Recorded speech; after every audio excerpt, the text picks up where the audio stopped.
For inspection of the wrist and hand, look for swelling, erythema, and deformities. Look for obvious deformities in the distal radius that may indicate a Colles fracture or Smith's fracture.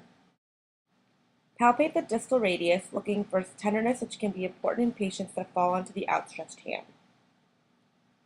Palpating the carpal bones, starting distal to Lister's tubercle, or the bony prominence of the distal radius. Also, palpate the radial styloid. Just distal to the radial styloid is the scaphoid in the anatomic snuff box. Find the snuff box by extending the thumb and palpating in the triangle created by the extensor tendons of the thumb. The rest of the carpal bones can be palpated along the course of the radiocarpal joint. Also, assess for tenderness along the metacarpal bones.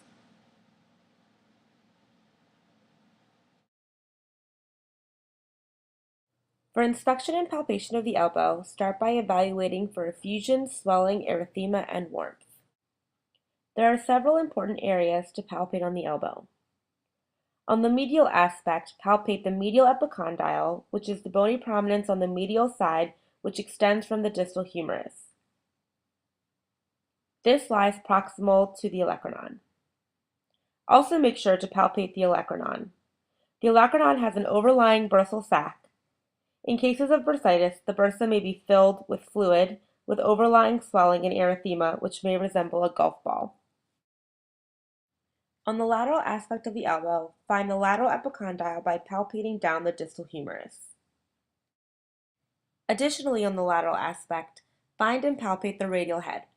To find the radial head, palpate distally to the lateral epicondyle, and then pronate and supinate the patient's arm to feel the radial head rotating. Make sure to evaluate for tenderness. Assessing the range of motion at the elbow is very simple. It is a hinge joint with predominantly flexion and extension, but also with pronation and supination. Most patients can fully extend the elbow to 0 degrees. Some may even hyperextend the joint, which can be normal. For reference, always compare to the contralateral side. Normal flexion at the elbow is 120 to 130 degrees. For pronation and supination, neutral is with the thumb up. Palm down is pronation, and palm up is supination. Most patients can reach 90 degrees with both. For inspection of the shoulder, look for swelling, erythema, and deformities. A classic deformity seen in glenohumeral dislocations is where the lateral aspect is empty where the humeral head is normally found, which gives the shoulder a squared-off appearance. Fractures of the mid-clavicle can also be noted on inspection, as well as a acromioclavicular joint separation. For palpation of the shoulder, make sure to palpate the entire shoulder girdle anteriorly and posteriorly. First, identify the sternoclavicular joint medially. Then, palpate the entire length of the clavicle and assess for bony tenderness. Palpate the lateral aspect of the clavicle at the acromioclavicular joint. Tenderness here may suggest AC injury or separation. Next, palpate the humeral head and assess for bony tenderness. It's also important to palpate the long head of the biceps tendon, which lies in the bicipital groove. To do this, externally rotate the shoulder and place your thumb in the groove and feel the tendon rolling under your fingers. Tenderness here may suggest biceps pathology. Evaluation of the shoulder from the posterior aspect is also important. Inspect both the medial aspect of the scapula as well as the inferior border. Evaluate the motion of the scapula as well. Have the patient abduct his arm and watch the movement of the scapula.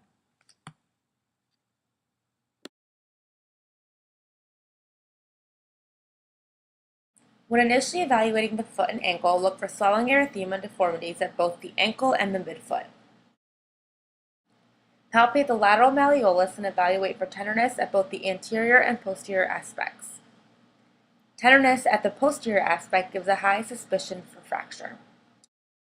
Palpate along the 3 ligaments that support the lateral ankle: the anterior talofibular ligament, the calcaneofibular ligament, and the posterior talofibular ligament. Palpate the medial malleolus of the ankle as well as the deltoid ligament, which is broad and can be palpated just distal to the medial malleolus. Palpate the talus to assess for a possible talar neck injury by plantar flexing the foot to allow the talus to become more prominent. Palpate the midfoot to assess for tenderness. Palpate the cuboid laterally and palpate the navicular medially. Evaluate the tarsal-metatarsal joints to assess for a possible Lisfranc injury. A person with this injury will have diffuse swelling across the tarsal-metatarsal joints and will be very tender to palpation. To assess for this injury, grasp the forefoot with one hand and evert the foot to stress the joint. A person with a Lisfranc injury will have severe pain and will not be able to tolerate this motion. Palpate and percuss along each metatarsal to assess for stress fractures. Also make sure to palpate the base of the fifth metatarsal for tenderness to assess for disruption of the peroneus brevis muscle, which attaches to the tuberosity at the base of the fifth metatarsal. Palpate along the entire course of the Achilles tendon, which can be done with the patient supine. If an Achilles tendon injury is suspected, have the patient lie prone. Inspect the area for fullness. With injuries, a clear outline of the tendon may not be visible. Palpate the fibula along its entire length. Make sure to assess the fibular head for tenderness in any patient with an ankle injury to evaluate for an associated proximal fibular fracture. Palpate the calf to assess for fullness or a defect in the muscle which may indicate a tear or injury to the soleus or gastrocnemius.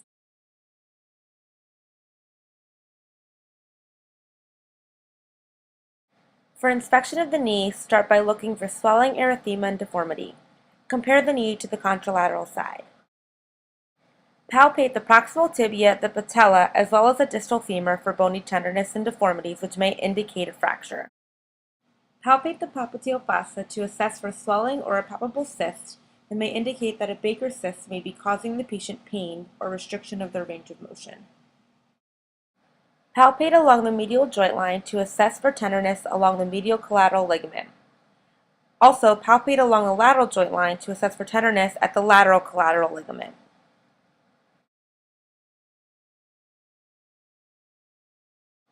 For range of motion at the knee, take the patient's knee into flexion, which is normally to about 160 to 170 degrees. Then, extend the knee fully to about 180 degrees, comparing it to the contralateral side. In patients with an effusion or a meniscal injury, the patient may not be able to fully extend the knee.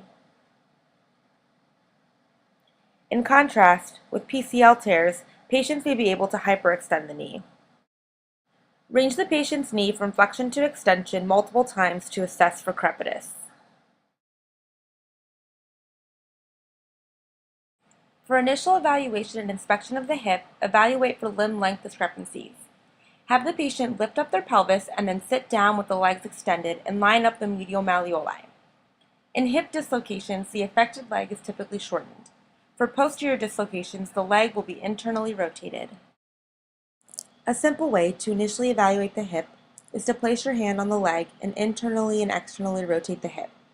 Patients with hip fractures, dislocations, or a septic hip generally do not tolerate this well.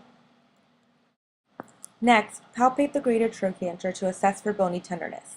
To find the greater trochanter, place your hand on the lateral aspect of the proximal femur and internally and externally rotate the hip and feel the greater trochanter rotating.